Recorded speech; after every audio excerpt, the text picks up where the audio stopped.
A key Trump ally tells CBS News the former president is encouraging Pennsylvania state lawmakers to repeal mail-in voting. Trump held a meeting to discuss those efforts last month, so now it looks like Trump is laying the groundwork to affect the outcome of the 2022 midterm elections. CBS News political director Finn Gomez is in Washington to fill us in and give us a preview of tonight's debate in the Florida governor's race.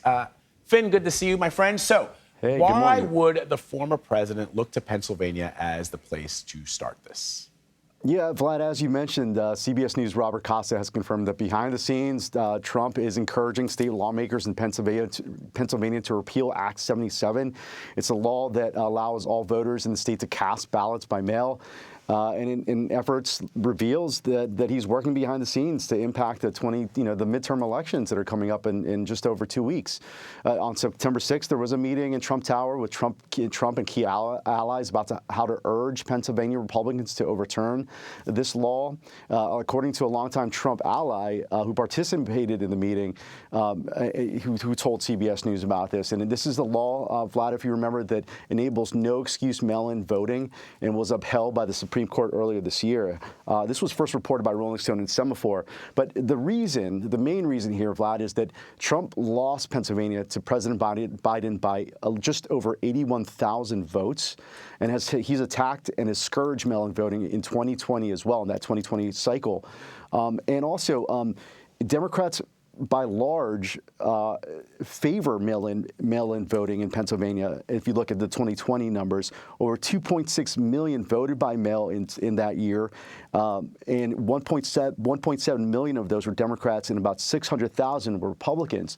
So you see that there's an advantage, if you will, with mail-in ballots in the Keystone State. And when you're looking at this state, especially right now, you see how tight it is, according to the latest polls. These votes matter.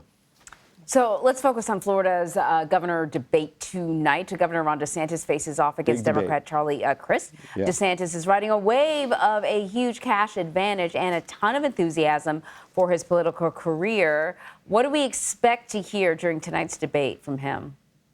Well, yeah, Anne-Marie, I just spoke to some top Florida Republicans who tell me that DeSantis is expected to talk about his record as governor, leading the state of Florida through the pandemic and, of course, the recent Hurricane Ian.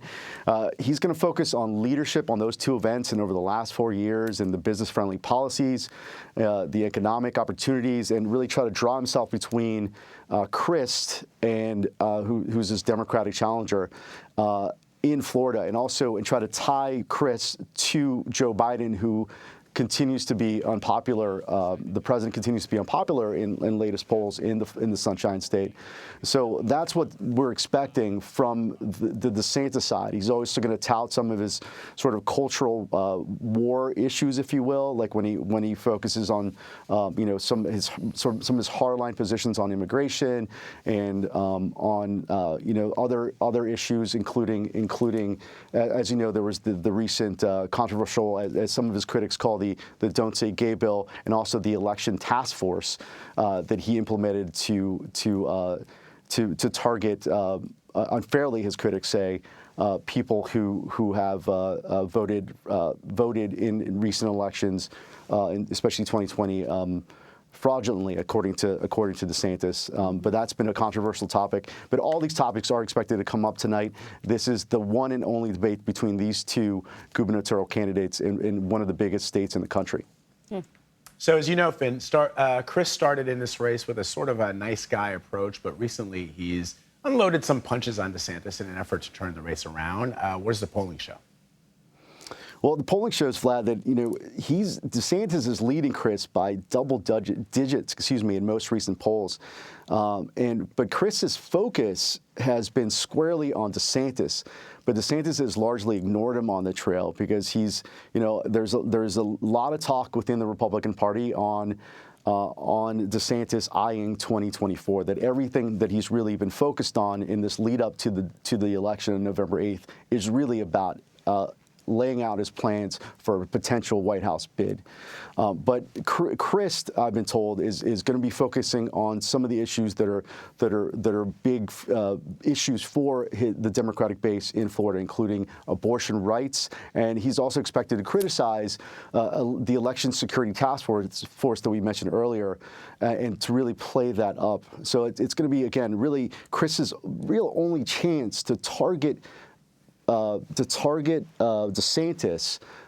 in this close setting, and to get a response from him. It's going to be a big focus for Chris to play up all these issues and try to get attention to help sway some of these polls that we've been seeing.